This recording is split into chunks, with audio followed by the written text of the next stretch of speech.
possible. So Vishnu. Sir, Vishnu Shok from NDTV. Were there any specific proposals made by us, by India, to Ukraine in terms of a possible immediate path towards ending the conflict? So question is specific proposals and immediate path. Specific Proposals? towards And two-peace, perhaps? the adjectives in question are specific proposal and immediate path. Yes, sir. Right, got it. You can take one more question. Yeah, sure, I'll take 3.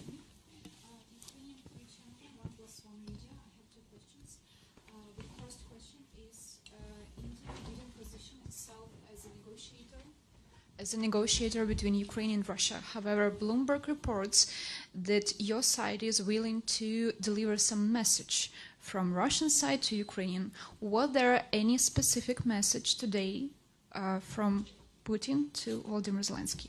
And the second question, what is the stance of the India on Chinese peace plan? Because India respects Ukrainian territorial integrity and it doesn't include it. It didn't include it in Chinese peace plan. Can I go with these 3 answers? Sir. Okay. So the first question, did the issue of India's energy trade with Russia come up? Yes, it did. I wouldn't say at great length, but what we did was to explain to the Ukrainian side what was the energy market scenario. The fact that today many energy producers are sanctioned, making the market potentially very tight, and why actually today there is a compulsion, in fact not just a compulsion, I mean why it is in the interest of the international economy as a whole that oil prices remain reasonable and stable. On Vishnu, your question, in a way, they kind of feed into each other. Look, I would put it this way.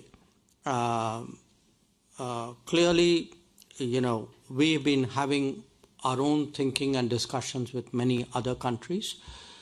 Also, because the Prime Minister was recently in Moscow, there were detailed discussions there, which we have been quite public about. So he shared, I think, many of the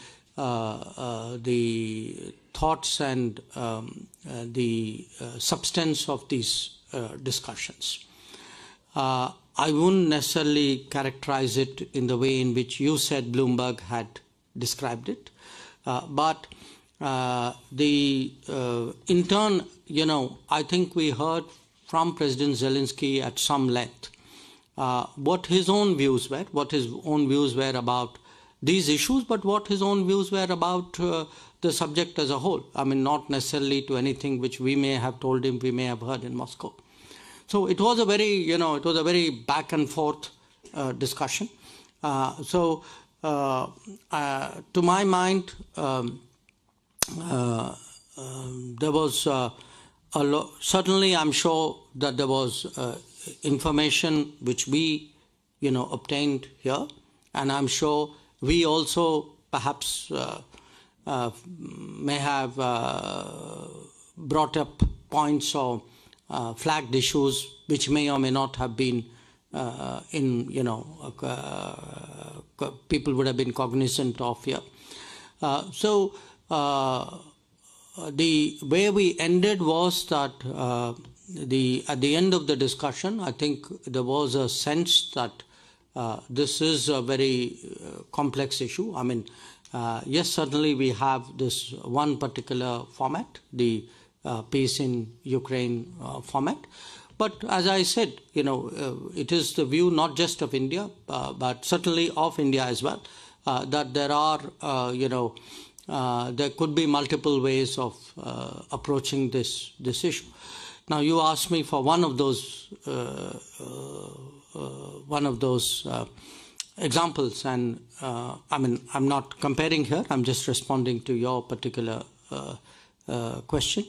Regarding, whatever China may have proposed, I think it's not for us to respond. I think it is for the parties concerned to respond. So I would suggest you direct that question at the Ukrainian government.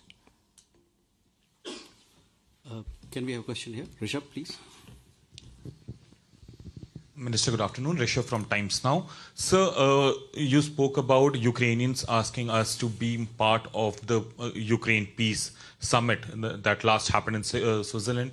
Has there been any proposal from Ukraine to India to try and convince Russia to be on that table? Because Russia last time did, was not part of the Peace Summit in Switzerland. So has there been any talks from Ukrainian side that India should try and get Russia also on the table? Siddhant. Sir, Siddhant from Vienna. Did the Ukrainian side briefed on the Kursk incursion? Sir, this side. Yeah. Did the Ukrainian side briefed on the Kursk incursion? And my second question is, PM paid his homage tributes to the victims, the children who died in the war. The Prime Minister also mentioned this to President Putin 2 months ago in Moscow. So what was the message in terms of Prime Minister paying his homage to the children? Please. Thank you for the question. Minister Nick Beek from BBC News.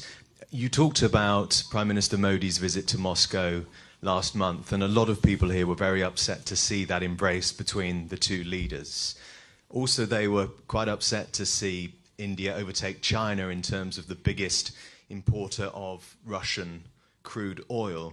And also they say they're disappointed that there hasn't been an explicit condemnation of the full-scale invasion of Ukraine. So in light of that, I'm just wondering whether you had difficulty today persuading President Zelensky that India is not favouring Russia, but is indeed pursuing a policy of non-alignment.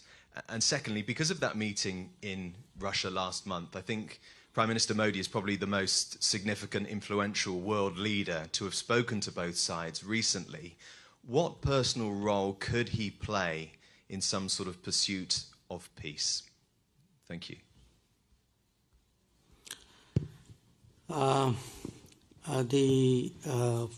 Yours was the first question.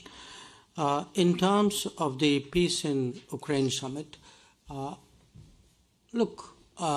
it was discussed at some length because much of what President Zelensky said revolved around, not everything, but a significant part of it. Now, where they go, at the end of the day, it's their initiative. Okay, it is their initiative in which we have taken part. I mean, if you look at it from at every stage of that initiative, when it started in Copenhagen, his predecessor was there. Then the NSA went into Jeddah. The deputy NSA went to Riyadh and to Davos. Similarly, the hybrid formats in Doha, even at Bergenstock, we have been represented at that level. So we have been represented there, but we also agree on some parts of it and don't agree necessarily on all of it. So I think there was a very open discussion on this. Now, what will be the next steps? Who exactly will come? Will the Russians come in, not come in? That's really not an issue for us to take a call. I mean, that's an issue which presumably the government of Ukraine is dealing with. Siddhant, regarding your issue on Kursk, yes, I would say the military situation, including some recent developments, did come up for discussions. In terms of the visit, what you asked about the homage, particularly to the children. Look, in any conflict, obviously, any death is something which is, to put it mildly, regrettable. And if it is a civilian death, a humanitarian death, even more so. And if it is a child's death, even more so. So I think it is something which touches everybody. And even when we were in Moscow, it is a subject on which the Prime Minister spoke publicly. So I think it was very natural for him to come and express that feeling in some kind of gesture. Regarding your question, in our part of the world, when people meet people, they are given to embracing each other. It may not be part of your culture, but I assure you it's part of ours. So, in fact, today I think I saw the Prime Minister also embrace President Zelensky, and I've seen him do it with a number of other leaders in a number of other places. So I think perhaps we have a slightly cultural a gap here in terms of what these courtesies mean. In terms of what you asked about the oil issue, look, India is a big oil consumer. It's a big oil importer because we don't have oil. Now, it's not like there's a political strategy to buy oil. There is an oil strategy to buy oil. There's a market strategy to buy oil. So the figures of where we get our oil imports go up and down. It depends on the state of the market. But it would definitely, I think the fact that the market is tight, that today big suppliers like Iran and Venezuela, who used to supply India, are constrained from operating freely in the markets, I think is a factor which needs to be taken into account.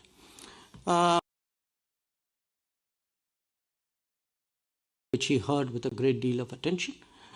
He knows that we mean well by Ukraine. He knows that we are today very, very keen that this conflict should come to an end. And essentially what the message from our side to him, which surely would have not come as a surprise to him, is that, if there is anything that we can do in any way, in sort of upfront or behind or supporting somebody, it's the objective that we are interested in rather than the process. We are willing to do whatever we can because we do think that the continuation of this conflict is terrible obviously for Ukraine itself and for the world as well. I think we can take only 2 more questions. Yeah, sure. Quickly. Uma Shankar. विदेश मंत्री जी, आपने बताया कि 32 साल बाद राजनयिक रिश्ते के बाद प्रधानमंत्री पहली बार यहाँ पे भारत के आए. क्या रेसिप्रोकल बेसिस पे एक इनविटेशन राष्ट्रपति ज़ेलेंस्की को भी दिया गया है, और अगर दिया गया है तो उनकी तरफ से क्या इस पे रिस्पॉन्स रहा? Can I have a question here? Last. Thank you. The peace formula proposed by the Ukrainian president has already mentioned today, and I want to ask you how interested is India in participating in the implementation of this formula, and if yes, which of the 10 points of this formula would India be ready to support? And I have one more question. I want to ask you, what is India's position on the application of international sanctions against Russia, and under what conditions India would join a broad sanctions regime or some part of it? Thank you. Just wanted to join the last question, if you don't mind, because I think you're being a bit unfair. There's somebody behind you who hasn't asked a question. With that, please. Good afternoon, sir. My name is Ashok from ANI. I have a question that Prime Minister Modi's visit to Ukraine has sent a positive sign to the world, including India. Will this is the favorable time for the Indian students to return Ukraine for their study? Okay. Who was the first question? Uma Shankar. हाँ, आपका सवाल जो था, I'll do it in both Hindi and English. देखिए, ऐसा था कि पहली बार भारत के प्रधानमंत्री 1992 के बाद यूक्रेन आए हैं, तो ये अपने आप में इसका महत्व होता है. तो जैसे ऐसे समय में ये भी स्वाभाविक है कि प्रधानमंत्री जो हैं वो अपने होस्ट को, प्रेसिडेंट ज़ेलेंस्की को निमंत्रण देते हैं। इस बार उन्होंने दिया था, तो हमारी अपेक्षा है कि उनके सुविधा के अनुसार राष्ट्रपति ज़ेलेंस्की जो है भारत में उनका विजिट भी होगा. So essentially what I said was that Prime Minister was here for the first time after 1992. It is natural on such occasions that he extends an invitation, which he did in this case. So we expect that at some point, as per his convenience, President Zelensky will visit India. On the second question, the peace formula. Look, we've been involved and with the multiple meetings of the summit, starting from Copenhagen, as I said, at a very senior level. How to take it forward? I think there is a diversity of views. I mean, there is a diversity of views, not just involving India. I think many other countries who have also taken part in this summit have their particular views on how to take it forward.